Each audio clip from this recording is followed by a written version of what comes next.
Hello everyone, I'm Robin Pearson and I'm here to show you what remains of the Hippodrome of Constantinople.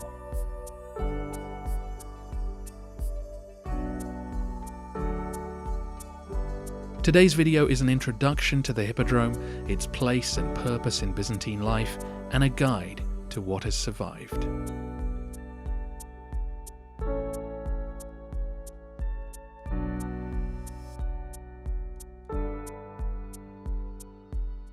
Constantinople's Hippodrome is most famous for being an arena for Roman chariot racing. And while that was its primary function, it also served a vital role in the political theatre of the state. The palace was built adjoining the racetrack so that the imperial family could safely enter and exit the kathisma, the royal box. From here they could interact with the crowds, showing off new family members, receiving acclamations or complaints from the people, and being seen as generous sponsors of the races. The arena was also used to celebrate military victories, humiliate fallen enemies, and execute criminals. This was the stage on which the people were asked to bear witness to the power and authority of their imperial masters. Although a racetrack seems to have been in place already, it was the Emperor Constantine that created the hippodrome we think of today, one that could seat tens of thousands of spectators. At the centre of the track was the spina, the dividing line around which the chariots would race. The decoration of the spina was key to the hippodrome's imperial significance. Back in Rome, the spina of the Circus Maximus became a very important location for religious and civic display. Significant pagan monuments and markers were fixed to the divider, followed by large trophies commemorating military victories, all adding to the sense that the arena was a place where imperial order was reinforced. Most prominent amongst the monuments in Rome was an Egyptian obelisk, brought there by Augustus in 10 BC to celebrate his conquest of Egypt. To establish Constantinople's credentials as the new Rome, the Hippodrome was closely modelled on the Circus Maximus, including a spina of its own, replete with the best and most significant statuary that the emperor could find. Today, the arena itself is largely gone, but 3 of these amazing monuments have remained in place. The Hippodrome was the centre of public life in Constantinople for nearly 900 years.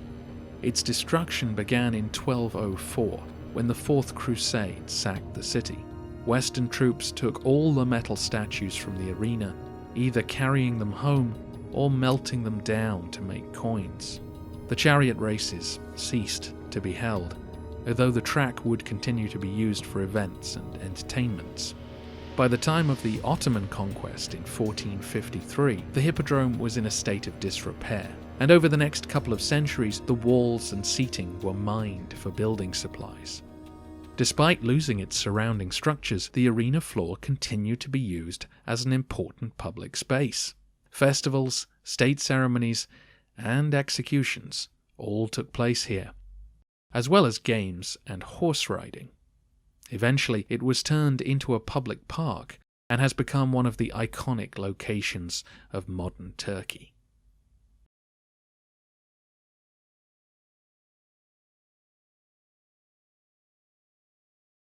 The remains of the Hippodrome lie in Sultan Ahmet Square. The park has preserved most of the space which the arena occupied, and the rough outline of the racetrack can be traced along the outside path. As you can see, I visited during Ramadan, when much of this space was occupied by market stalls and seating for the evening meals. Almost nothing remains of the walls and decoration, though small fragments can be found here and there.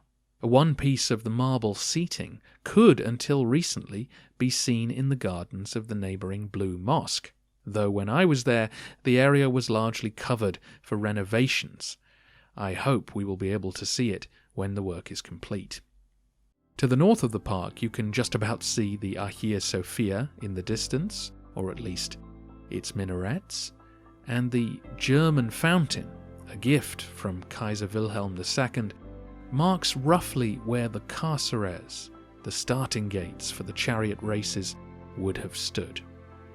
Turning around from there, you can see the 3 monuments from the Spina which have remained in place for over 1,000 years. That's it for our introduction. Across the next 4 videos, I'll explore what remains today in detail. Click on the link below to start the next video where we examine the Theodosian obelisk. If you'd like more detailed information on the monuments of the Hippodrome, then visit thebyzantinelegacy.com. It's a fantastic website providing breakdowns of the Byzantine buildings that can still be seen today. And there you'll find most of the still images and sketches used in these videos. If you'd like more information about the chariot races themselves, or the famous Nika riots, then check out these episodes of the History of Byzantium podcast.